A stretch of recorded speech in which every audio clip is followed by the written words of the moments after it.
ఈశ్వర వాడికి తెలియలేదు అమాయకత్వం, నన్ను నిష్కారణంగా ద్వేషిస్తున్నాడు. ఈశ్వర సద్బుద్ధిని కటాక్షించి అలా ద్వేషించకుండా చూడు. అందుకే అజాతశత్రువు అన్నది ఒకడికి అన్వయం అవుతుంది కానీ అందరి వైపు నుంచి అజాతశత్రువు కాడు. ధర్మరాజు అజాతశత్రువు అని నేను అన్నాను అనుకోండి, పుట్టని శత్రువులు కలిగిన వాడు. అంటే ధర్మరాజు గారు ఎవరి యందు శత్రుభావన పొందడు. ఆయన యందు ఎవరైనా శత్రుభావన పొందితే ఆయన ఏం చేస్తాడు దానికి? అంటే ఆయన అలాని ఊరుకోడు, ఆయన భగవంతుణ్ణి ప్రార్థిస్తాడు. ఈశ్వర వారికి సద్బుద్ధిని కటాక్షించు, వారికి కూడా మంచి బుద్ధినిచ్చి నా యందు లేని దోషాన్ని ఆరోపించి శత్రుభావన పెట్టుకోకుండా పరమ మిత్రభావనతో అందరం చెయ్యి పట్టుకుని మంచి పనులు చేసేటట్టుగా మా యందు సద్బుద్ధిని కటాక్షించు, ప్రేమభావాన్ని మాలో కల్పించు, ఈ శత్రుభావములు విడనాటేటట్టుగా చెయ్యి అని ముందు ఎవడు తన యందు శత్రుభావాన్ని ప్రకటించాడో వాడు తన యందు మిత్రభావాన్ని పొందేటట్టుగా తన నడవడి మారాలని, తాను నిగ్రహింపబడాలని, అవతల వారి యందు సద్బుద్ధి కలగాలని, నేనుకి మధ్య ఉన్న భేదాన్ని నేను నువ్వు అని కాకుండా పెద్ద నేనుగా భావన చేసి ప్రార్థన చేసి చూపిస్తారు.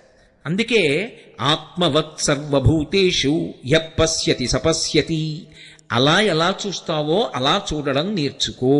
అలా చూడడం నేర్చుకున్న నాడు ఎన్నడూ కూడా లోకంలో దొంగ బుద్ధి కలగదు, ఇంకొకరిది పుచ్చుకోవాలనేటటువంటి తాపత్రయం నీకు కలగదు. మీరు ఇక్కడ నన్ను ఒక మాట అడుగుతారు, నాకు బాగా తెలుసు. ఏమండి, దొంగతనం చెయ్యకూడదు అని మీరు అన్ని మాటలు చెప్తున్నారు. ఒకవేళ చేస్తే ఏమవుతుంది? అది చాలా మంచి సద్బుద్ధితో కూడినటువంటి ప్రశ్న. నేను దొంగతనం చేసి ఇంకొకరి సొత్తు నేను సంపాదిస్తే ఏమవుతున్నప్పుడు? ఇక్కడే శాస్త్రంలో ఒక అత్యంత గంభీరమైనటువంటి విషయం దాక్కుని ఉంటుంది. శ్రద్ధ నీకు కలిగి ఉంటే నువ్వు దొంగతనం చెయ్యవు, శ్రద్ధ లేకపోతే దొంగతనం చేస్తావు. శ్రద్ధ కలిగి ఉండడం అంటే మౌలికమైనటువంటి ధర్మ సిద్ధాంతాన్ని నువ్వు అంగీకరించి ఉండాలి. ఏమిటి మౌలికమైన సిద్ధాంతం? సనాతన ధర్మంలో మౌలికమైన సిద్ధాంతం, సనాతన ధర్మం అంతా దేని మీద ఆధారపడుతుంది అంటే పునర్జన్మ సిద్ధాంతం మీద ఆధారపడుతుంది. పునర్జన్మ సిద్ధాంతాన్ని నేను అంగీకరించాను అని చెప్పడమే బొట్టు పెట్టుకోవడం. బొట్టు ఎందుకు పెట్టుకుంటారంటే ప్రధానంగా నేను సనాతన ధర్మమునందు ప్రతిపాదింపబడిన పునర్జన్మ సిద్ధాంతమును అంగీకరించుచున్నాను. జీవుడు ఇవాళ ఈ శరీరంలో ఉన్నాడు, దీనికి కోటేశ్వరరావు అని ఒక పేరు. కానీ జీవుడు ఎల్లకాలం ఈ శరీరంలో ఉంటాడా? ఇంకొక 10 ఏళ్ళు ఉండొచ్చు, ఇంకో 15 ఏళ్ళు ఉండొచ్చు, మహా ఉంటే ఇంకో 20 ఏళ్ళు ఉండొచ్చు. ఆ తర్వాత ఇది విడిచిపెట్టేయాలిగా. భగవాన్ రమణులు అద్దె కొంప అంటూ ఉంటారు. అద్దె కొంపలో ఉన్నటువంటి వాడు ఎప్పుడో అప్పుడు ఇల్లు ఖాళీ చెయ్యాలిగా. అలా ఇదో అద్దె కొంప, దీన్ని ఖాళీ చేసేయాలిగా, నేను దీన్ని విడిచిపెట్టి వెళ్ళిపోవాలి. మోక్షం వచ్చేస్తుందన్నంత పేరాశ ఎలా చెప్పగలను? ఏమో, ఈ శరీరంలోంచి వెళ్ళిపోయిన తర్వాత వేరొక శరీరంలోకి ప్రవేశిస్తాను. వేరొక శరీరంలోకి ప్రవేశించిన జీవుడు వాడేగా. అప్పుడు ఆ జీవుడికి కూడా భార్యాబిడ్డలు ఉన్నారుగా, ఓ కుటుంబం ఉందిగా. అప్పుడు తాను కష్టపడి సంపాదించి తెచ్చిన దాన్ని ఇంకొకడు దొంగతనం చేసి తీసుకుపోతాడు. ఎందుకంటే ఇప్పుడు చేసిన కర్మ అప్పుడు ఫలితంగా అనుభవంలోకి రావాలి. ఎవడు చేసిన కర్మ వాడు అనుభవించకుండా తప్పదు, అనుభవించవలసిందే. అందుకే దేవీ భాగవతంలో వ్యాసుడు ఒక మాట అంటాడు, కాలోహి సతతం కర్త సతతం సుఖదుఃఖయో నరాణాం పరతంత్రాణం పుణ్యపాపానుయోగత అన్నాడు. నరాణాం పరతంత్రాణం, నరుడు పరతంత్రుడు, ఏమి చెయ్యలేడు. పుణ్యపాపానుయోగత, గత జన్మలలో నువ్వేం చేశావన్న దాన్ని లెక్క పెట్టేవాడు ఒకడున్నాడు. వాడు ఇక్కడే కూర్చొని చూస్తూ ఉంటాడు. వాడు అన్ని గుప్తంగా రాస్తాడు, చిత్రంగా కూర్చొని. అందుకని చిత్రగుప్తుడంటే ఎవడో కాడు, పరమాత్మయే. ఇప్పుడు ఆయన అన్నీ వ్రాసుకుంటాడు. వ్రాసుకుని ఉత్తర జన్మని ఇచ్చినప్పుడు నువ్వు గత జన్మలలో ఏం చేశావో దానికి సుఖాన్ని దుఃఖాన్ని ఇస్తాడు. ఇచ్చినప్పుడు దుఃఖాన్ని నేను తట్టుకోలేను, నేను ఎంతో కష్టపడి ఒక్క బంగారం గొలుసు నా కూతురికి చేయిస్తే ఆ బంగారం గొలుసు ఎవడో లాక్కుపోయాడు అనుకోండి మెడలోంచి, నేను ఎంత ఏడుస్తానో, నేను పూర్వజన్మలో ఒకరి మెడలో గొలుసు దొంగిలించినప్పుడు వాడు అంతే బాధపడ్డాడు. ఆ బాధ నేను అనుభవించవలసిందే. అది అనుభవించడానికి శరీరం ఇస్తాడు ఈశ్వరుడు. ఈ మాట మీరు చాలా జాగ్రత్తగా పట్టుకోవాలి. శరీరము దేని కొరకు వస్తుంది అంటే గత జన్మలలో చేసిన పాపపుణ్యములను సుఖదుఖముల రూపంలో అనుభవింప చెయ్యడానికి ఈశ్వరుడిచ్చిన ఉపకరణము. గతంలో నేను పాపం చేశాను, ఆ పాపం యొక్క ఫలితం అనుభవించాలి. అనుభవించాలంటే నేను ఏదో ఒక కుక్క మోకాలు మీద కొట్టాను, ఆ కుక్క మోకాలు 6 నెలలు బాధపడిందని నడవలేక, ఆ బాధ ఇప్పుడు నేను అనుభవించాలి. కాబట్టి ఈ జన్మలో నాకు మోకాలు నొప్పి రావాలి, వచ్చి 6 నెలలు వైద్యుల చుట్టూ తిరగాలి. ఆ మోకాలు నొప్పితో నేను ఎంతో బాధపడాలి. ఈశ్వరుడు చెప్పి ఫలితాన్ని ఇవ్వడు, చాటు నుండి ఇస్తాడు. చెప్పి ఇవ్వడాయనేమి, నువ్వు ఇదిగో ఈ తప్పు చేశావో కోటేశ్వరరావు అందుకు నీకు ఈ ఫలితం ఇస్తున్నానో అండవు. శరీరం లేకపోతే నేను గతంలో కుక్కని కొట్టిన పాపం ఇప్పుడు ఎలా అనుభవించను? పాపము యొక్క ఫలితాన్ని అనుభవించడానికి శరీరం కావాలి, పుణ్యం యొక్క ఫలితాన్ని అనుభవించడానికి శరీరం కావాలి. గతంలో ఏదో పుణ్యం చేశాను, ఆ పుణ్యం ఇప్పుడు సుఖరూపంలో రావాలి. ఆ సుఖరూపంలో అనుభవించాలన్నా ఈ శరీరం ఉండాలి, పాపాన్ని దుఃఖ రూపంలో అనుభవించాలన్నా ఈ శరీరం ఉండాలి. అందుకే సుఖదుఖముల రూపములో పాపపుణ్యములను అనుభవింపచేసి పాపపుణ్యములు క్షయమైపోయేటట్టుగా ఈశ్వరుడు అనుగ్రహిస్తూ ఉంటాడు. దీనికి ఆయన లెక్క పెట్టుకుంటాడు. గతంలో చేసినవి ఆయన లెక్క పెట్టుకుంటాడా అండి? ఆయన అలా చేస్తాడా అండి? ఆయనకన్నీ తెలుసా అండి? నీకే తెలిసుంటే 4 ముక్కలు ఆయనకి తెలియదని ఎలా అనుకుంటున్నావు? ఈశ్వరుడి మొదటి లక్షణం సర్వజ్ఞత్వం, అన్నీ తెలిసున్నవాడు, ఆయనకి తెలియనిదన్న మాట ఏం లేదు. అందుకంటాడు వ్యాస భగవానుడు, కాలోహి బలవాంకర్త సతతం సుఖదుఃఖయో నరాణం పరతంత్రాణం పుణ్య పాపానుయోగత. నరుడు తప్పుకోలేడు, పరతంత్రుడు. అన్ని జీవుల చేత ఆయన అలా అనుభవింపచేస్తూ ఉంటాడు. అయినప్పుడు పునర్జన్మ సిద్ధాంతాన్ని నువ్వు అంగీకరించి ఉంటే, చేసిన కర్మ యొక్క ఫలితాన్ని నువ్వు అనుభవిస్తావన్న మాటని నువ్వు అంగీకరిస్తే నీకు శ్రద్ధ ఉన్నది అని గుర్తు. శ్రద్ధ అన్న మాటని శంకరాచార్యుల వారు వ్యాఖ్యానం చేశారు. ఆయన అంటారు, శాస్త్రస్య గురువాక్యస్య సత్యబుద్ధ్యావధారణ సా శ్రద్ధ కలితా సిద్ధి యయా వస్తూపలభ్యతే. శాస్త్రము ఏం చెప్పిందో అది, గురువుగారు ఏం చెప్పారో అది, ఇవి 2 సత్యము అన్న పూనిక ఎవడు పొందుతాడో వాడు శ్రద్ధ కలిగిన వాడు. ఇప్పుడు శ్రద్ధ కలిగి ఉండడంలో లోపల ఒక పెద్ద సంక్షోభం ఉంటుంది. శ్రద్ధ కలిగి ఉండడంలో చాలా తేలికగా ఉంటాడని మీరు అనుకోవద్దు. శ్రద్ధ బాగా లోపల నిలబడాలంటే లోపల పెద్ద సంక్షోభం ఉంటుంది, తెలుసా అండి? ఎందుకనంటే ఎవడు శ్రద్ధావంతుడో వాడి శ్రద్ధ చెడగొట్టడానికి కావలసినంత ఉపదేశం శ్రద్ధ నిలబెట్టడానికి కావలసిన మాటగా లోకంలో దొరకదు. నేను మీకు ఒక్క మాట చెప్పాలంటే, రామాయణంలో సీతమ్మ పతివ్రతయై రామచంద్రమూర్తియే నా భర్త, యోమే భర్తా సమీ గురు దీనోవా రాజ్యహీనోవా యోమే భర్తా సమీ గురు తం నిత్యమనురక్త స్వీ యథారూపాం సువర్చల అంది. దీనుడైనా రాజ్యహీనుడైనా నా భర్త నాకు గురువు, ఆయనే నాకు సర్వాధికుడు తప్ప రాజ్యహీనుడని 10 మాటలు అంటావే అంది. ఒప్పుకున్నాడా రావణుడు? అయ్యో మహాపతివ్రత అలా మాట్లాడుతోందని నమస్కారం పెట్టాడా? ఇన్ని పనికిరాని మాటలు చెప్పాడు ఆవిడ శ్రద్ధ పాడు చేయడానికి. స్వధర్మో రక్షసాం భీరు సర్వధైవ రసంతేవ గమనం వా పరస్త్రీణాం హరణం సంప్రమధ్యమ ఇదం తే చారు సంజాతే యవ్వనం వ్యతివర్తతే యతతీతం పునర్నైతి శ్రోత శీఘ్రమపామివ ఏవం చైతదు కామాంతు నత్వాం రక్ష్యామి మైథిలీ కామం కామశరీరం మే యథా కామం ప్రవర్తితాం. అసలు విచిత్రం ఏమిటంటే, అవతల వారిలోని శ్రద్ధ పాడు చెయ్యడానికి చేసేటటువంటి ప్రసంగాలకి ఉన్నంత ఆకర్షణ శ్రద్ధ నిలబెట్టడానికి చేసే ప్రసంగంలో ఉండడం కష్టం. ఎందుకో తెలుసా? పాడు చేయడం తేలిక. అందుకే లోకంలో మోసపుచ్చడానికి ప్రసంగాలు చేయడానికి ఎక్కడైనా ఒక విద్యా కేంద్రం పెడితే వెంటనే దానికి అధ్యక్షుడిగా వేయవలసిన వాడు రావణాసురుడు. అంత అందంగా మాట్లాడతాడు. ఏమిటో బెట్టు చేస్తున్నావు, కాలంలో యవ్వనం పోతుంది, వెనక్కి వస్తుంది అనుకుంటున్నావా? నది ముందుకెడుతుంది, వెనక్కి రాదు. కాలంలో యవ్వనం పోతుంది, యవ్వనం పోతే నేను చూస్తానా రాముడు చూస్తాడా? చెట్టు కింద అలాగే ఉండిపోతావు అన్నాడు. అలా భయపెట్టాడు. రాముడు ఉన్నాడనుకుంటున్నావా? ఉన్నా 100 యోజనముల సముద్రము దాటుతాడా? కాంచనలంకలోకి వస్తాడా? ఇన్ని కోట్ల మంది రాక్షసుల్ని వధించగలడా? నన్ను ఛేదించగలడా? నిన్ను పొందగలడా? ఎందుకు బెట్టు చేస్తావు, నా పాన్పు చేయరన్నాడు. ఇన్ని మాటలు అన్నాడు. శ్రద్ధ పాడు చేయడానికి ఇన్ని మాటలు అంటాడు. ఇన్ని మాటలు అన్నా కూడా తట్టుకు నిలబడాలి అంటే సంక్షోభం ఉందా లేదా శ్రద్ధ పూనికలో? పైగా మీరు ఒకటి బాగా ఆలోచించండి. శ్రద్ధ అన్న ఒక్క మాట ఎంత గొప్పదంటే, అది ప్రతి క్షణం కూడా లోపల ఒక సంక్షోభానికి గురైపోతుంటుంది. ఒక ఆయన జీతం కూడా పుచ్చుకోకుండా ఉద్యోగానికి సెలవు పెట్టేసి ఋషిప్రోక్తమైన వాంగ్మయం మీద నమ్మకంతో ఆయన దాన్ని ప్రచారం చేస్తున్నాడు అనుకోండి. ఎందుకండి ఇలాగా? మీకు ఎంత పోతోందో తెలుసా?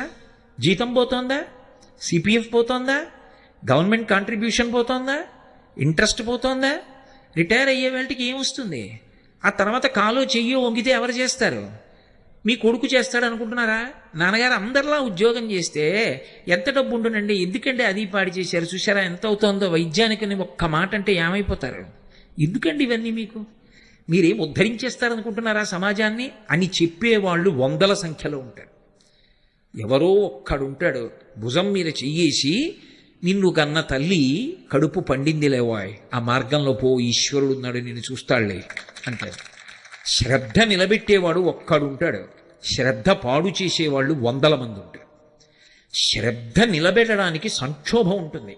నాకు అక్కడ ఎదురుగుండా ఓ 10 లక్షల విలువ చేసే బంగారు కంకణం దొరికిందనుకోండి, అది నేను జేబులో వేసుకోకుండా వెళ్ళిపోవాలి అంటే ఏదో నా ఉపన్యాసం చెప్పేసినంత తేలికేం కాదు.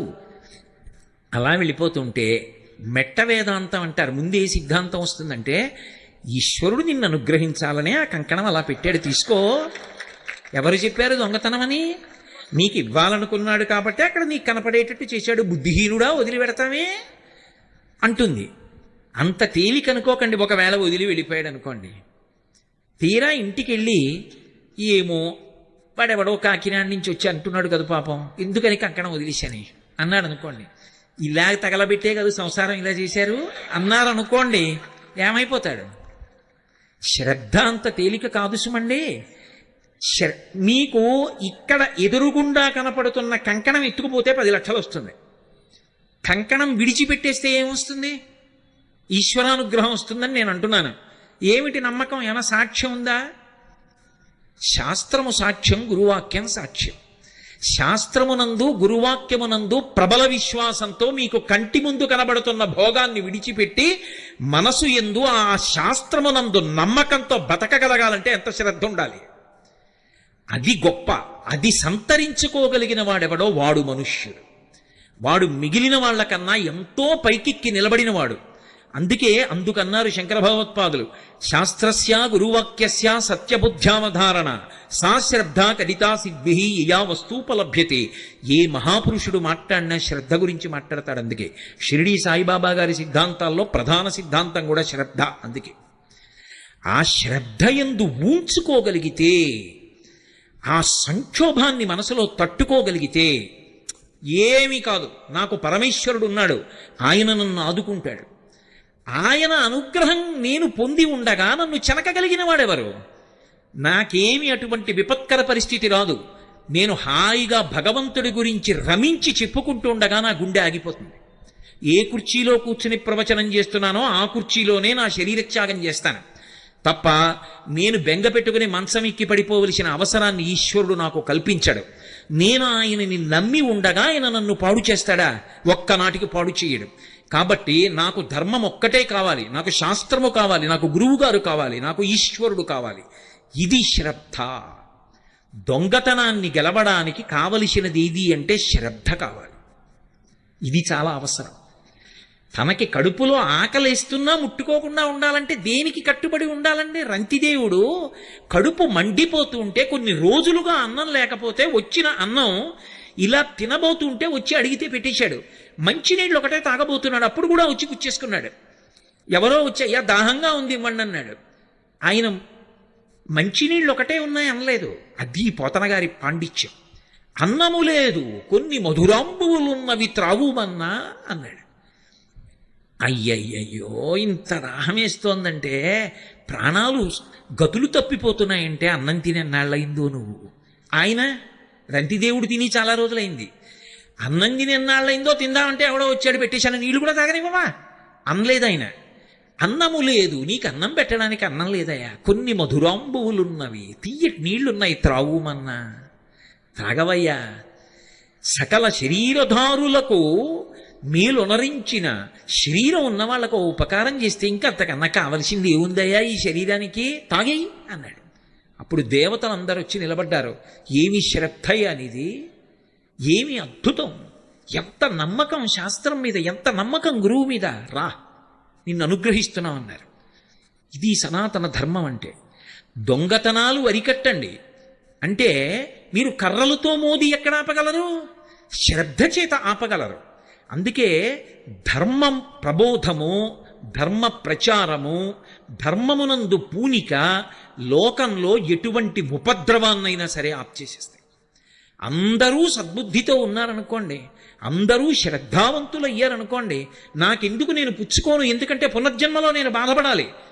కంచికామకోటి పీఠాధిపత్యం వహించిన మహాపురుషులు, అపర శంకరులు, పరమశివావతారులు, సన్యాస ధర్మాన్ని 100కి 100 పాళ్ళు పాటించిన మహాపురుషులు, ప్రాతస్మరణీయులు.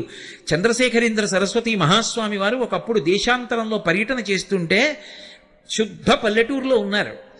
ఆయన పల్లెటూరులో ఒక పాకలో కూర్చుని అనుష్ఠానం చేసుకుంటూ విదేశాల నుంచి వచ్చినటువంటి ఒక వనిత వచ్చి గడపకి అవతల వైపు నిలబడింది. నిలబడి ఆవిడ ఒక ప్రశ్న వేసింది. ఆవిడంది, పునర్జన్మ సిద్ధాంతము సత్యము అని మీరు నిరూపించగలరా అంది. ఆయన నవ్వి ఏమీ మాట్లాడలేదు. ఆవిడ అలాగే నిలబడింది. ఒక అరగంట పోయిన తర్వాత ఒక అంతేవాసిని పిలిచారు.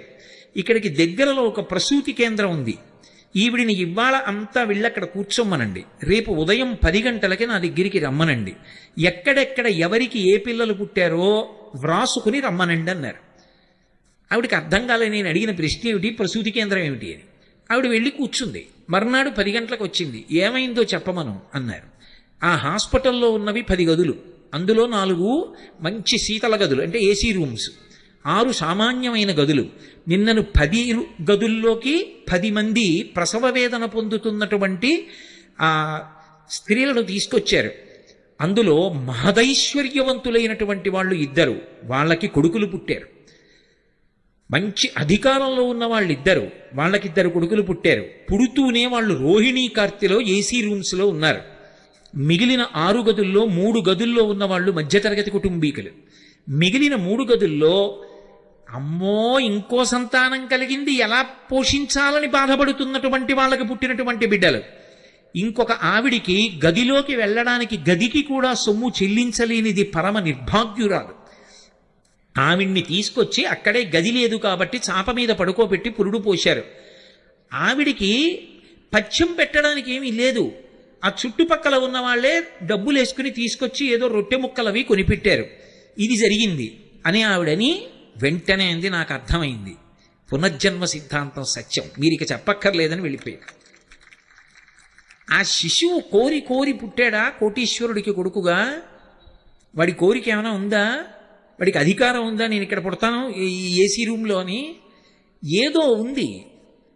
కోటీశ్వరుడికి కొడుకు, ఏదో ఉంది అధికారికి కొడుకు, ఏదో గత జన్మ పాపం ఉంది, అనుభవించి పోగొట్టేసుకుంటాడు. పోగొట్టుకుని వాడెంత గొప్పవాడు అవ్వాలో. వాడు సామాన్యుడిగా పుట్టాడు.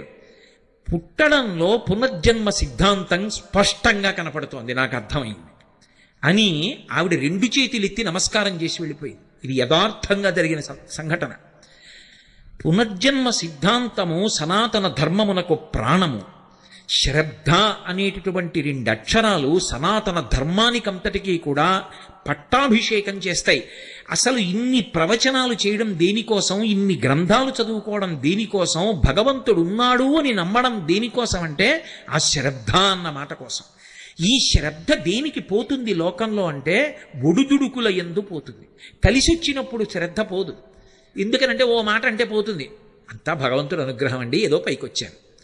కష్టం వచ్చిందనుకోండి, ఈశ్వరానుగ్రహం అండి, ఇంత కష్టం వచ్చింది అంటాడా? ఏమిటో ఇన్ని పూజలు చేశాను ఎందుకు వచ్చింది? మొదట ఎవరిని వదిలేస్తాడంటే భగవంతుడిని వదిలేస్తాడు. కానీ కష్టం వచ్చినప్పుడు కూడా ఇది ఈశ్వరానుగ్రహం. గత జన్మలో ఏదో పాపం చేయకపోతే ఎందుకు వస్తుందండి కష్టం? నేను అనుభవించడానికి వీలుగా కష్టాన్ని ఇచ్చి తీసిచ్చాడే మహానుభావుడు, ఆయనకో నమస్కారం. అన్నవాడు ఉంటాడే వాడు నిజమైన భక్తుడు. అది శ్రద్ధ, పండుతున్న శ్రద్ధ. అందుకే దూర్జట్ అంటాడు, లోకుల్లంగని మెచ్చని అలుగని లోలోన నిందించని చీకాకున్బడని మహక్పడనని జేలొగ్గని మూకీభావమునం తిట్టని త్రోయని నీ కారుణ్యము కలిగి ఉండెనను అంతే చాలునో శంకర.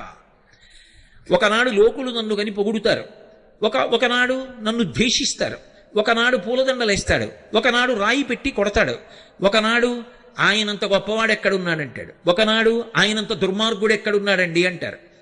ఎవరు ఏమనని, నేను మాత్రం అలా ఎవరినీ బాధ పెట్టాలని కాదు, నేను నీ గురించి చెప్పుకుంటూ వెళ్ళిపోవాలి, అవి అన్నీ నాకు భూషణములు అనుకోవాలి. అది భక్తుడికి ఉండాలి, అదే భగవంతుడికి ఉంటుంది లక్షణం. అందుకే రావణాసురుడు శివుణ్ణి స్తోత్రం చేస్తూ సుహృద్విపక్షపక్షయో తృణారవింద చక్షుషో ప్రజామహీ మహేంద్రయో సమప్రవర్తయన్మన కదా సదాశివం భజే అంటాడు. ద్వంద్వాతీతుడు పరమేశ్వరుడు. భక్తుడు కూడా ఆయన పాదాలు పట్టుకుని ఆ ద్వంద్వాతీత స్థితే పొందాలి. అందుకే భగవద్గీతలో గీతాచార్యుడి తుల్య నిందా స్తుతిర్మౌని సంతుష్టో ఏనకేనచిత్ అనికేత స్థిరమతి భక్తిమాన్మే ప్రియో నరః అంటాడు. ఎవరు ఆ ద్వంద్వములను దాటగలుగుతాడో వాడు శ్రద్ధయందు పండినవాడు. అసలు మనుష్య జీవితానికి ఉండవలసిన ప్రథమ లక్షణం ఏది అంటే ఆ శ్రద్ధ. శ్రద్ధ అన్నది ఒకటి ఏర్పడింది అనుకోండి, ఉత్తర క్షణంలో దుర్గుణములు లోపలికి రాకుండా మీరు కంచె వేసేసినట్టే. ఇప్పుడు రామకృష్ణ పరమహంస ఒక మాట అంటారు, పనసపండు కొయ్యండి పనస తొనలు తీయండి అంటే చేతికంతటికి పాలు జిగురు అంటుకుంటే ఆ తర్వాత మీరు ఎన్ని నీళ్లు పెట్టి కడుక్కున్నా అది వదలదు. కానీ ముందు నూనె చేతికి రాసుకుని పనసపండు ఒలిచినటువంటి వాడికి తొనలు దొరుకుతాయి తప్ప పాలు చేతికి అంటుకోవు. శ్రద్ధ అన్నది అలవాటు చేసుకుని జీవితంలో ప్రవర్తించినటువంటి వాడిని దుర్గుణములు చెనకలేవు, అసలు చేరలేవు. అగ్నిహోత్రానికి చెదెక్కడ పడుతుందండి? శాస్త్రమునందు గురువాక్యమునందు విశ్వాసము ఎవడికి ఉన్నదో వాడు శ్రద్ధావంతుడు. ఒకసారి ఆ శ్రద్ధ ఏర్పడిందా ఇక వాడి దగ్గరికి దుర్గుణములు రాలేవు. అందుకే భారతీయతలో ఉన్నటువంటి గొప్పతనం ఎక్కడుంది అంటే ఏదైనా సరే పరమాత్మకి నివేదన చేసి పుచ్చుకుంటారు. నిన్న మీతో నేను శౌచము అని చెప్పానే, లోపలికి వెళ్ళినటువంటి అన్నంలో 6వ వంతు మనసుగా మారుతుంది, సూక్ష్మధాతువుగా. అందుకే అన్నం తినేటప్పుడు కూడా దానికి అంత శౌచ్యం ఇచ్చి తీసుకుంటారు, ఎందుకంటే శ్రద్ధ పాడైపోకూడదు తిన్న అన్నం వల్ల. అందుకే ఇది న్యాయార్జితాహారము, భగవదర్పితాహారము, మితాహారము, సాత్వికాహారము, ఇన్ని నియమములు కలిగినటువంటి ఆహారాన్ని పుచ్చుకుంటారు తప్ప ఎక్కడ పడితే అక్కడ ఏ ఆహారం పడితే ఆ ఆహారం పుచ్చుకోకుండా ఉండడానికి కారణం అది లోపలికి వెళ్ళి 6వ వంతు మనసైన తరువాత శ్రద్ధకించి భంగం అయిందనుకోండి, దానివల్ల ధూర్తచేష్టితాన్ని చేస్తే జీవుడు పాడైపోతాడు. లలితా సహస్రనామ స్తోత్రానికి భాస్కరరాయల వారు వ్యాఖ్యానం చేశారు. ఆయన చేయడం ఏమిటి, అమ్మవారు చేయించింది ఆయనలో దూరి. చేయించినప్పుడు ధన్య అని ఒక నామం, దానికి వ్యాఖ్యానం చేయించారు. మనసు అస్తమానం ఐశ్వర్యం మీదే ఉండిపోయిందనుకోండి, దాని లక్షణం ఏమిటంటే దేని మీద ప్రీతి ఉందో ఆఖరి ఊపిరిలో దాన్ని స్మరిస్తుంది. మనసుకి కదలిక ఉంటుంది. ఆ కదలిక దేని మీద అంటే ఊపిరి మీద ఆధారపడుతుంది. అందుకే పూజ చేసేటప్పుడు ప్రాణాయామం చేయిస్తారు. ఊపిరి నిలబడితే మనసు నిలబడుతుంది, మనసు నిలబడితే ఉపచారంలో ఈశ్వరుణ్ణి చూస్తారు. ఇప్పుడు ఆఖరి ఊపిరిలో ఆఖరిసారి కదిలినప్పుడు దేని మీద ఎక్కువ ప్రీతి ఉందో దాన్ని పట్టుకుంటుంది. ఇప్పుడు శ్రద్ధ లేదనుకోండి, ఊళ్ళో ఉన్నవన్నీ తెచ్చి ఇంట్లో పెట్టాడు అనుకోండి, దొంగతనాలు చేసి దాని మీదే మనసు పెట్టుకుని వెళ్ళిపోయాడు అనుకోండి, తిరియక్కైపోతాడు. కోట్ల జన్మలు భూమికి అడ్డంగా ఉంటుంది వెన్నుపాము, నిలువుగా పెరగడం. అందుకే సనాతన ధర్మంలో దేవతలు కొండల మీద కూర్చుంటారు. ఎందుకు కొండల మీద కూర్చుంటారంటే వాళ్ళకేం సరదా పుట్టి కాదు. ఉత్ అంటే ఇలా తల ఎత్తి చూడాలి, అధిరోహించాలి, పైకెక్కాలి. జీవితంలో నువ్వు పైకెక్కితేనే పరమేశ్వరుణ్ణి చేరగలవు. నువ్వు ఊర్ధ్వముఖ చలనం చెయ్యాలి. సామాన్య ధర్మాలు గట్టిగా పట్టుకోవాలి, పట్టుకుంటేనే ఉంచుకోగలుగుతావు. ఇప్పుడు దొంగతనానికి అలవాటు పడిపోయి దొంగతనమే చేశాడు అనుకోండి, ఇక్కడ సంతోషంగా ఉన్నట్టుగా ఉంటుంది, కానీ ఎంతకాలం అనుభవిస్తావు ఈ శరీరంతో? ఏదో కొంతకాలం, ఓ 50 ఏళ్ళు, ఓ 60 ఏళ్ళు, ఓ 70 ఏళ్ళు. ఆ తర్వాత ఓ విచిత్రం ఉంటుంది, ఇది భోగాన్ని అంగీకరించదు. అదో విచిత్రం. మోహముద్గరంలో భజగోవింద స్తోత్రంలో శంకర భగవత్పాదులు అంటారు, వయసి గతే కక్కామ వికార శుష్కే నీరే కక్కాసార క్షీణే విత్తే కప్పరివారో జ్ఞాతే తత్వే కస్సంసార. ఇది విరక్తి చెంది ఇది నేను పుచ్చుకోననేంత వరకు నీ అంత నువ్వు పుచ్చుకోవడం మానకపోతే పాడైపోయావని గుర్తు. వయసి గతే కక్కామ వికార, వయసు అయిపోతోందనుకోండి కామవికారం పోతుంది. వయసైపోయిన తర్వాత కామవికారం పోవడం కాదు, వయసులో ఉండగా సాధన చేత కామమును ధర్మంతో ముడేయడం నీకు రావాలి. శుష్కే నీరే కక్కాసార, నీరు ఎండిపోతే చెరువు అందరూ ఎండిపోయిన చెరువు అంటారు. అలా పటుత్వం తగ్గిపోయిందనుకోండి శరీరంలో, ఎన్ని మధుర పదార్థాలు ఎదురుగుండా ఉంటే మాత్రం నీ శరీరం పుచ్చుకుంటుంది, శరీరం పడిపోతుంది. అది తీసుకోకూడదు అప్పుడు. అందుకే అహమన్నమన్నాదో అంటుంది అన్న సూక్తం. అన్నం అంటే మనని పోషించున్నది, మనము తినునది, మనని తినునది. రెండర్థాలు. అన్నం మనం తింటాం కొంతకాలమే, ఆ తర్వాత అది మనని తినడం మొదలెడుతుంది. ఏమండి మీకు మధుమేహం వచ్చింది తినకండి అంటారు. తినకండి అన్నది తిన్నాడు, అది విషం, అది తినేస్తుంది మనిషిని. ఏమంటే మీకు రక్తపోటు వచ్చింది తినకండి, తిన్నాడు, తినేస్తుంది మనిషిని. అన్నం కొంతకాలం మన చేత తినబడుతుంది, తర్వాత అది తింటుంది, అప్పుడు శరీరం దాని వలన పడిపోతుంది. అందుకే 50 ఏళ్ళు దాటిపోతే ఇక శరీరం అనరు, దేహం అంటారు. దేహం అంటే దహ్యమానం, కాలిపోవడానికి సిద్ధపడిపోతుంది. తనంత తాను పుచ్చుకోవడం మానేశాక నువ్వు పుచ్చుకోవడం మానడం కాదు, నువ్వు సాత్వికాహారం తీసుకుని ఉపవాసం చేసి శరీరాన్ని నిలబెట్టి భగవంతుని యందు ప్రవర్తించడం సాధన చెయ్యాలి. అప్పటి వరకు నేను అలా తింటూనే ఉంటానంటే తప్పు కాదు, కానీ దానికోసం అన్నీ తెచ్చిపెట్టినా ఒకనాడు ఈ శరీరం తిరస్కరించేస్తుంది. వయసిగతే కక్కామ వికార శుష్కే నీరే కక్కాసార క్షీణే విత్తే కప్పరివారో. ఎంతో ఐశ్వర్యవంతుడు, ఆయన దగ్గరికి రానివాడు లేడు. ఒకనాడు ఆయన వృద్ధుడైపోయాడు, ఆయన బిడ్డలు చూస్తున్నారు వ్యవహారాలన్నీ, ఆయన బిడ్డల చుట్టూ తిరుగుతారు. ఇన్నాళ్ళు ఈయన చుట్టూ తిరిగినవాడు ఎలా ఉన్నారండి, నాన్నగారు ఒక్కసారి నమస్కారం చేసి వెళ్తానని కూడా లోపలికి రాడు. కాబట్టి నీ దగ్గర డబ్బు ఉన్నంత కాలమే, ఆ డబ్బుని నువ్వు నిర్వహించగలిగినంత కాలమే నీ చుట్టూ. నిర్వహించడానికి ఓపిక దీనికి తగ్గితే వెనక బిడ్డలు పుచ్చుకుంటారు, ఇక నీ చుట్టూ ఉన్న పరివారం నీ చుట్టూ ఉండరు. క్షీణే విత్తే కప్పరివార జ్ఞాతే తత్వే కస్సంసార. ఇది తెలుసుకున్న వాడికి ఇంకా సంసారం ఎక్కడుంది? ఇది ముందే తెలిసిందనుకోండి, అనుష్ఠానంలోకి తెచ్చేసుకుంటాడు జాగ్రత్తగా. అప్పుడు శరీరం తిరస్కరించక ముందు తాను తిరస్కరించి జాగ్రత్త పడతాడు, అది శ్రద్ధ. అప్పుడు దొంగతనం చేసి ఎందుకు తెస్తాడు? సాత్వికంగా తెచ్చుకుంటాడు, అది చాలు నాకు. విత్తేన సర్వే వశాహ, దాని చేత నాకు అన్నీ సమకూరుతాయి. అన్నీ అన్నప్పుడు అర్థం ఏమిటి? ఉత్తర జన్మలలో నేను పాడైపోను. ఈ శాస్త్రం మీద గురువు గారి మీద ఉన్న శ్రద్ధ ఉందే, ఇది ఏమవుతుందంటే ఈ శరీరం పడిపోతున్నప్పుడు కూడా దీనికి ఊపిరి అందదు. ఒకప్పుడు ఆ ఊపిరి కోసం కొట్టుకుంటుంది.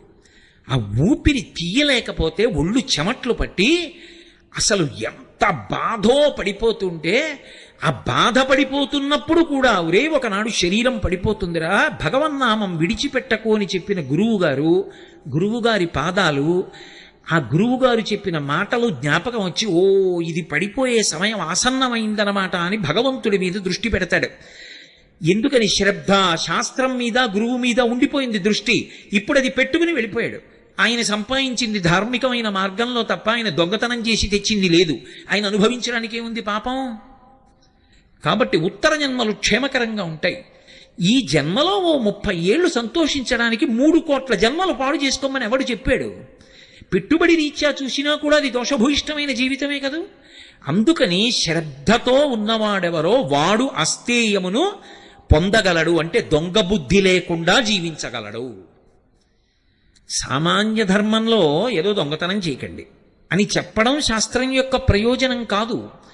దొంగతనం చేయకుండా ఉండడానికి మనసు బాగా ఉంచుకునేటట్టుగా ఏది అందించాలో అందిస్తుంది. అందుకే మీరు ఒకటి బాగా గమనించండి, అన్నిటికన్నా చాలా గొప్ప దానం ఏది అంటే ధర్మమునకు సంబంధించినటువంటి విషయములను లోకమునందు ప్రచారము చేయుట. మీరు ఇవాళ అన్నం పెట్టారనుకోండి, సాయంకాలానికి జీర్ణమైపోతుంది, మళ్ళీ ఆకలేస్తుంది. ఓ కంటికి శస్త్రచికిత్స చేయిస్తే కొన్నాళ్ళకి మళ్ళీ రెండో కంటిలో మస్క ఏర్పడి శస్త్రచికిత్సకు సిద్ధం అవుతుంది. ఇవాళ జ్వరానికి ఔషధం ఇప్పిస్తే రేపు మళ్ళీ ఔషధాన్ని కోరుకుంటుంది. మీరు ధర్మం గురించి ఒక్క ప్రసంగం చేస్తే అధర్మ మార్గంలో వెడదామనుకున్నవాడు కూడా మానేస్తే వాడి వలన బాధపడవలసిన కొన్ని 100 మంది దాని నుంచి తప్పుకుంటారు. పైగా విని ఆచరించిన వాళ్ళందరూ ఉద్ధరణ పొందుతారు. అందుకే ప్రవచనానికన్నా ధర్మ ప్రచారం కన్నా గొప్పది లోకంలో ఇంకొకటి లేదు, అది ఆత్మోద్ధరణ హేతు. అందుకు ఈ దేశంలో మహాత్ములు కూడా తమలో తాము రమించి ఆత్మానుభవాన్ని పొందగలిగిన యోగులు కూడా ఆ మౌనాన్ని విడిచిపెట్టి ప్రత్యేకంగా వచ్చి వాళ్ళకి మౌనం విడిచిపెట్టడం ఇష్టం కాకపోయినా మన కోసమని మాట్లాడతారు. అందుకే వాళ్ళు అనుగ్రహించి మాట్లాడారు కాబట్టి వాళ్ళు మాట్లాడితే ప్రవచనం చేశారు, ఉపన్యాసం చెప్పారు, అందరూ అనుగ్రహ భాషణం చేశారంటారు. ఎందుకని అంటే వాళ్ళు మాట్లాడక్కర్ల, వాళ్ళు మౌనంలో ఒక్కటైపోయి అన్నీ లోపలికి తీసుకుని రమిస్తారు. అలా రమించగలిగినటువంటి వాడు తన సౌఖ్యాన్ని పక్కన పెట్టి వచ్చి మాట్లాడుతున్నాడు. ఎందుకని? అయ్యో వీళ్ళు పాడైపోకూడదని మనకు ఉపదేశం చేస్తున్నాడు ఆయన. ఆ ఉపదేశం శాస్త్రాన్ని ఆధారం చేసుకుని జరుగుతోంది. ఆ ధర్మ ప్రచారమునకు లోకంలో అంత పెద్ద పీట. ధర్మ ప్రచారము కన్నా కూడా లోకులు, ప్రత్యేకించి నరులు మంచి మార్గంలో నడవడానికి కావలసినటువంటి మార్గము ఇంకొకటి ఉండదు. ధర్మమునందు అందరూ ఊంచుకుంటే అసలు లోకంలో నేరము, శిక్ష ఈ రెండు మాటలు ఉండవు. రామాయణంలో ఓ మాట అంటారు, ఎవరి నోటి విన్నా రామా రామా రామా అంతే. ఇంటికి తాళం కప్పలేదు. ఇంట్లో పెద్దవాళ్ళు చిన్నవాళ్ళకి ప్రేతకార్యం చెయ్యడం లేదు. భార్య బ్రతికి ఉండి భర్త వెళ్ళిపోవడం, భార్య వైధవ్యం పొందడం లేదు, దొంగతనాలు లేవు. ఇది ఫలశ్రుతి. ఎలా ఉంటుంది ఇదంతా అంటే అందరూ రామా రామా రామా అన్నారు. రాముడు ఏమంటాడు? శాస్త్రము శాస్త్రము శాస్త్రము గురువు అంటాడు. ఇది మీరు పట్టుకోవాలి. రామరాజ్యం రామరాజ్యం అంటారు. రామరాజ్యం రాముడే పరిపాలిస్తే వస్తుందని నేను అన్నాను అనుకోండి, మళ్ళీ రాముడు వస్తేనే, మళ్ళీ రామావతారం వస్తే రామరాజ్యం వస్తుంది. అలా అయితే రాముడు మనకిచ్చింది ఏమీ లేదని గుర్తు. మళ్ళీ ఆయన వస్తే రామరాజ్యం వస్తుంది కాదు. రాముడు ఎప్పుడైనా పరిపాలన చేస్తున్నప్పుడు సంక్లిష్ట పరిస్థితి ఏర్పడితే ఎంతమంది ఎన్ని సలహాలు చెప్పినా వింటాడు. తాను నిర్ణయం తీసుకునేటప్పుడు ఏమని చెప్తాడంటే, నేను ఈ పని ఇలా చేస్తాను, ఎందుకో తెలుసా, శాస్త్రం ఇలా చెయ్యమని చెప్పిందంటాడు. శాస్త్రము ప్రమాణం ఆయనకి. తస్మాత్ శాస్త్రం ప్రమాణంతే కార్యాకార్యం వ్యవస్థితౌ. శాస్త్రం ఎలా చెప్పిందో అలా చేస్తాడు. శాస్త్రం ఎలా చెప్పిందో అలా చేసినటువంటి రాముని యొక్క పరిపాలన యందు ఎవ్వరూ బాధపడకుండా ఉన్నారు అంటే, నువ్వు కూడా శాస్త్రమును ప్రమాణంగా చేసుకుని పరిపాలన చేస్తే అప్పుడు కూడా రామరాజ్యమే వస్తుందని చెప్పాలి. అంతేగాని రాముడు వస్తేనే రామరాజ్యం వస్తుందంటే రామరాజ్యం రాముడు వచ్చేదాకా రాదు అని మంగళకర వాక్కు. కాబట్టి సా శ్రద్ధ కదితా సిద్భి యా వస్తూపలభ్యతే. బాగుందండి, మీరేదో తలకొట్టుకు చెప్తున్నారు, సంతోషం. కానీ శ్రద్ధ కలగకపోతే ఎంత మీరు చెప్పినా ఇక్కడ విన్నప్పుడు పోని మీ మీద ఎందుకు పెట్టడం? ఈ ప్రసంగం చేస్తున్నప్పుడు నాకు శ్రద్ధ ఉంది కానీ కిందకి దిగేటప్పటికి పోయిందనుకోండి, ఏదో దొంగతనం చెయ్యాలనిపించింది అనుకోండి, అప్పుడు ఎలా, ఎవరికి చెప్పను? మళ్ళీ బెంగళూరు వచ్చినప్పుడు మీకు చెప్పనా, ఏమండి దొంగ బుద్ధి గురించి మీతో చెప్పాను కానీ ఆ రోజు సభ నుంచి వెళ్ళగానే ఏదో చిన్న వస్తువు ఎత్తుకుపోయాను సుమండి, అది ఏమిటో మరి ఆ రోజే దొంగతనం చేశాను విచిత్రం అని మీకు చెప్పనా? కాదు, అలా చెప్పలేదు శాస్త్రం. శాస్త్రం ఏం చెప్పిందంటే, నీ బలహీనత ఏది ఉందో దాన్ని బలహీనతగానే నువ్వు గుర్తించగలిగితే. ఆయన అలా చెప్తాడు కానండి, కళ్ళ ముందు దొరికింది ఎక్కడ వదిలేస్తామండి అన్నవాడికి భగవంతుడు ఏం చేస్తాడు? ఆయన అలా చెప్పాడు, అది సత్యం, నేను అలా తీసుకోకూడదు పక్క వాళ్ళది, కానీ దొంగతనం చేసేసాను, నాకు ఈ బుద్ధి పోవట్లేదు, ఏదో ఒకలా పక్క వాళ్ళది ఎత్తుకొద్దామన్న భావన ఉంటోంది. ఇది ఎలా అంటే, ఎవరికి చెప్పమని చెప్పిందంటే, అసలు నీకు ఈ సంకల్పాలు రావడానికి కారణమైన మనసుని నీకు ఇచ్చినవాడు ఎవరు? భగవంతుడు. ఆయనకే చెప్పు. ఆయన దగ్గర చెప్పేటప్పుడు దాపరిక వంతు, ఉన్నదున్నట్టుగా ఆయన ఉన్నాడు అని నమ్మి ఆయన దగ్గర కూర్చుని చెప్పు. అంతేకాని కాశీ నుంచి నేనే కొనుక్కొచ్చానండి విగ్రహం అంటే ఆయన పలకడం, అది విగ్రహం కాదండి, అది నేను కాశీ నుంచి తెచ్చిన విగ్రహం కాదండి, అది పరమాత్మ అంటే అప్పుడు పలుకుతాడు. సత్యసాయిబాబా గారు ఒక ఉదాహరణ చెప్తుండేవారు. వెనకటికి ఓ పిల్లాడికి ఎప్పుడు చూసినా పూర్ణత్వమే అంటే అన్ని సున్నలే వచ్చేవి. ఎవరో ఒక ఆయన దగ్గరికి వెళ్ళి అడిగాడు, అలా ఉపన్యాసం చెప్పిన ఆయన, ఆయన నాకు మార్కులు రావట్లేదు, ఏం చేయమంటారు? విఘ్నేశ్వరుడిని పూజించుకోయ్. ఆయన విఘ్నేశ్వరుడు బొమ్మోటి పెట్టి అగరత్తుల పాపం 30 రోజులు తిప్పి పరీక్షకి వెళ్ళాడు, మళ్ళీ సున్నా. ఎందుకు ఇది? ఇంకో ఆయన అడిగాడు, ఏదో అమ్మవారిని పూజించు, శారదని పూజించు. ఈ విఘ్నేశ్వరుడిని అలా పెట్టేసి దూరంగా అమ్మవారిని తెచ్చిపెట్టి సరస్వతీదేవికి అగరత్తులు పెట్టాడు, మళ్ళీ రాలా, పక్కన పెట్టేశాడు. ఇంకో ఆయన్ని అడిగాడు, శివుణ్ణి పెట్టబోయే జ్ఞానం ఇస్తాడు అన్నాడు. శివుణ్ణి పెట్టి అగరత్తులు ధూపం వేస్తున్నాడు. ధూపం వేస్తుంటే ధూపం ఎక్కడేశారో అక్కడే ఉంటుంది ఏమిటి, అది అలా పోతుంది గాలిలో పొగ వెళ్ళిపోయి. ఈయనకి మార్కులు ఇవ్వనటువంటి దేవుళ్ళు ఉన్నారే, విఘ్నేశ్వరుడును సరస్వతీదేవి, అక్కడికి పోయింది. ఈయన ఆ రోజుని ఇలా ధూపం చూపిస్తూ ఇలా చూశాడు, అన్నన్నన్నన్నా ఒక్క మార్క్ ఇప్పించలేదు కానీ ధూపం పీల్చేస్తున్నారా అని గబగబా వెళ్ళి 2 ఉత్తరీయాలు తీసుకొచ్చి విగ్రహాల ముక్కులకు కట్టేశాడు. గభాలన విఘ్నేశ్వరుడు సరస్వతీదేవి లేచారు. లేచి ఒరే నిన్ను అనుగ్రహించామన్నారు. ఆయన తెల్లబోయిదేడి, ధూపం వేస్తే నాకు ఎప్పుడూ పలకలేదు, ముక్కులు కడితే పలికేదేమిటన్నాడు. ధూపం వేసినప్పుడు మేము విగ్రహాలని ధూపం వేశావు, ముక్కులకి గుడ్డ కట్టినప్పుడు మేము ఉన్నామని నమ్మి గుడ్డ కట్టేశావు, ధూపం పీల్చేస్తున్నామని. మేము ఉన్నామని నువ్వు నమ్మితే కదరా మేము అనుగ్రహించాము. మేము విగ్రహాలంటే నిన్నెలా అనుగ్రహించాం? విగ్రహంగానే ఉన్నాం. ఇవాళ ముక్కు గుడ్డ కట్టావు, మేము ఉన్నామని నమ్మావు. ఏ భావనతో కట్టావు? ఉన్నామని నమ్మావు, చాలు ఉన్నాం పలికాం. ఇచ్చి సంభో విద్య. అసలు వాడు ఉన్నాడని నమ్మితే కదా వాడికి చెప్పడం. నేను కాశీ నుంచి తెచ్చిన విశ్వనాథుడు అండి, తిరుపతి నుంచి తెచ్చిన వెంకటేశ్వర స్వామి విగ్రహం అండి, నేను ఏదో కంచి నుంచి తెచ్చిన అన్నపూర్ణ కామాక్షి విగ్రహం అండి, ఇవన్నీ నీ తెచ్చిన విగ్రహాలేనండి. అంటే నేను అన్నాను ఎందుకు, అండం ఎందుకు, ఆ మాట అండం వదిలిపెట్టండి. కానీ ఈ విగ్రహాలు అన్న మాట మీరు అన్నప్పుడు అవి ఎందుకు పలుకుతాయండి? అవి పరమేశ్వరుడు ఏంటి? అసలు శ్రద్ధే లేదు అక్కడే. కాదు, వాడు ఉన్నాడు, వాడు ఆ రూపంలో కూర్చున్నాడు నా ఇంట, నా స్వామి. అందుకే సుప్రభాతం పాడితే నిలబడి పాడతారు, ఏకాంత సేవ చేస్తే కూర్చుని చేస్తారు.